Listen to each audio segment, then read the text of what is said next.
Hi అండి, welcome to Telugu reviews channel. Smart జోడీ Saturday episode అయితే వచ్చేసిందండి. ఈ వీక్ కిచెన్ థీమ్తో అయితే మన ముందుకు వచ్చేసింది.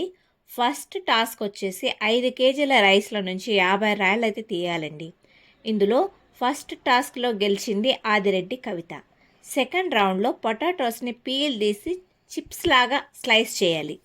ఈ రౌండ్లో లాస్యా మంజునాథ్, అలీరజా మసుమా అయితే ఈ గేమ్ ఆడారు. ఇందులో అలీరజా అయితే వాళ్ళు గెలిచినారండి. థర్డ్ టాస్క్ వచ్చేసి అనిల్, అమని, రాకేష్, సుజాత. ఇందులో వైఫ్స్ బ్లైండ్ ఫోల్డ్ కట్టుకొని నేమ్స్ గెస్ట్ చేయాలి, వెజిటబుల్స్ నేమ్స్.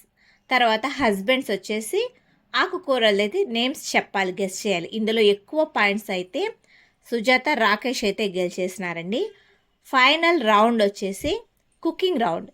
ఈ రౌండ్లో గెస్ట్గా అయితే అన్నపూర్ణమ్మ గారు అయితే వచ్చేసినారండి. ఈ వీక్లో ఆవిడొచ్చి మిర్చి బజ్జీ వేయాలనేసి వాళ్ళకి చెప్తారు. సో ముగ్గురు పార్టిసిపెంట్స్ వచ్చేసి 3 కపుల్స్ మిర్చి బజ్జీ అయితే వేయడం జరిగింది. ఇందులో ఫైనల్గా అయితే గెలిచింది అలీరజా మసూమా. టేస్ట్ కానీ కలర్ కానీ పర్ఫెక్ట్ అనేసి అందరూ వాళ్ళకే ఓటు వేయడం జరిగింది. సో అలీరజా వాళ్ళైతే గెలిచినారండి. లాస్ట్ ఇంకా ఎలిమినేషన్ రౌండ్. ఇవి ఖచ్చితంగా ఎలిమినేషన్ అయితే ఉంది కదండి. ఈ ఎలిమినేషన్ రౌండ్లో వచ్చి ప్రతి ఒక్కరూ లాస్యా మంజునాథ్ అయితే ఎలిమినేట్ చేయాలని వాళ్ళ దగ్గర చెత్త పీల్ చేసిన చెత్త అయితే వాళ్ళ తల మీద అయితే వేయాల్సి వస్తుంది. అందరూ వాళ్ళనే నామినేట్ చేసినారు. సో ఈ సాటర్డే ఎలిమినేషన్ రౌండ్లోకి వచ్చింది లాస్యా మంజునాథ్. ఈ సండే రోజు ఎవరు ఉంటారో ఎవరు వెళ్తారో మనం రేపు చూద్దాం.